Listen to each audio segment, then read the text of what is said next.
Здравейте, ние сме на Time Traders. Добре дошли отново в нашия канал. Днес правим това видео, за да ви покажем една сделка, в която участваме. В групата пуснахме сигнал за нея. Доста от мемберите в момента са на шортите в тази позиция. С тази сделка, както виждате, в момента върви на профит. Тя е вързана на копитрейт на всички фъндед акаунти, на Futures Elite, както виждате, лидера плюс 3 на 4 акаунта. Главният ми take profit ще бъде ето тези тук лоуве, така че когато слезем там, мисля, че ще извадя цялата позиция. Идеята за деня като цяло беше шорт. Шорт bias бяхме, защото на голям таймфрейм искаме да таргетираме ето този тук лоу. Мислим, че тази седмица ще слезем за този лоу. Съответно, оттам ни се поражда тази идея да сме с bearish bias. Сега днес на Open стана нещо доста лудо. Очаквахме по-рано да тръгнем надолу за тези генерирани лоуве ето тук, но Open имаше други планове. Open предостави огромен джудас, както виждате ето тук отваря 9,5. Супер силен пъмп, без никакъв ретрейсмент, дори на 5 минути ако отидем, виждате, че нямаме никакъв ретрейсмент, просто много силен пъмп. Това движение беше около 400, над 400 points. Над 400 points, което атакува всички ето тези тук swing high-ове, които са failure swing high-овете, така оставени. Това е генерирана ликвидност и с това движение изкара всички от шортовете и както виждате получаваме много силно обръщане, тъй като това беше манипулация. Това движение беше една манипулация. Виждате 10 часа отваря ето тук, 10 часа ни отваря нагоре в тези хайове, след което прибира надолу кендала и получаваме този сел в момента. Сега в този сел единствено с Market Entry можеше да се участва, ако търсим вход по-нагоре и трябва да сме доста сигурни в тази идея. Ние решихме да изчакаме да получим възможно най-много потвърждения.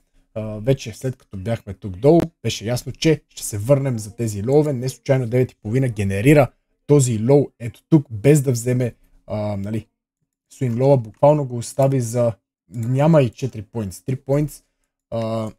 Така че това потвърждава дроуа ни, цялото това движение. Ето тук виждате как се качваме, тапваме 5-минутния гап, който го използвахме за вход.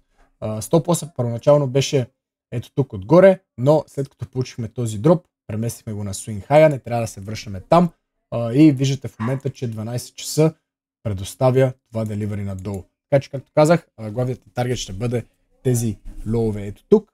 Редите ви лоувете, да, има таргети надолу, ще видим дали ще оставим рънери, но мисля, че профита на тези лоуве ще бъде достатъчен за макс пейаута. Имаме вече 5 дни, които са нужни за пейаут.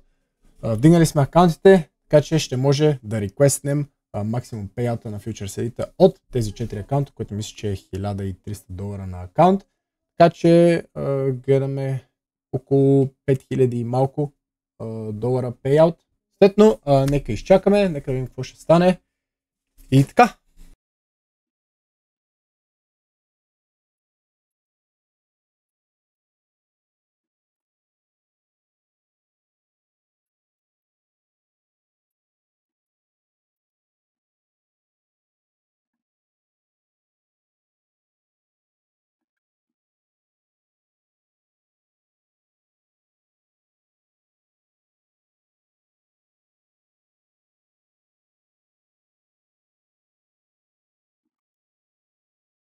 Виждаме, че вече почти сме от take profit. Мисля да затворя сделката тук, защото все пак е NFP седмица. 100 000 пъти съм виждал да не взима лоуите да обръща, въпреки че не би трябва да се случи, но аз лично ще я затворя ето тук. Тарахме лоувете. Затварям позицията ето тук. Както видяхте, типито ударено.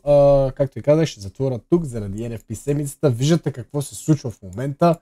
След като вземем този лоу директно обръща, по принцип в такава ситуация бихме очаквали продължение надолу за следващите лоуве, но когато имаме NFP седмица, много често маркета обича да таргетира вътрешна ликвидност и да обръща след това. Общо взето да рейнджва.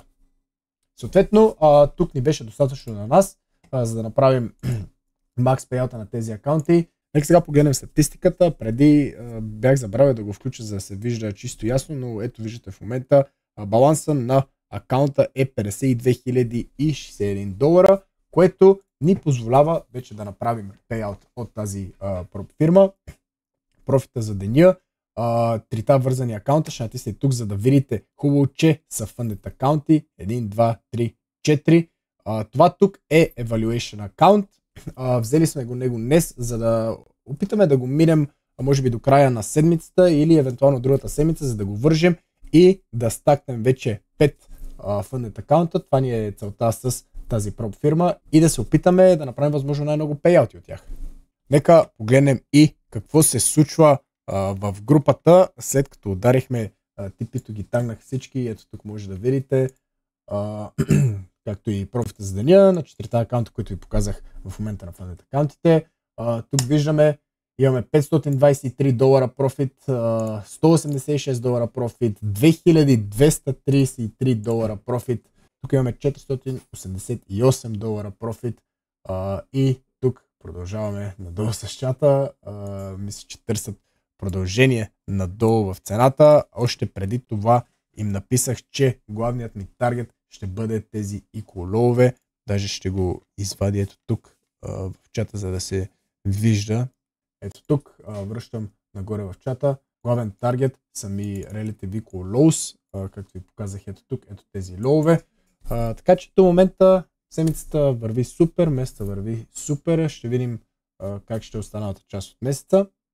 Отново на голям таймфрейм сме бериш. Ще видим дали ще получим това подвържение тази седмица. Ако не го получим тази, то тогава очакваме следващата седмица да се запъти надолу и да таргетираме ето този swing low от 10 октомври. Така че надяваме се това видео да ви е харесало, да ви е било полезно. Ако искате да се присъедините към групата и вие да имате подобни резултати, както нас и нашите мембъри, които видяхте как се справят преди малко, линк за групата може да намерите отдолу в описанието.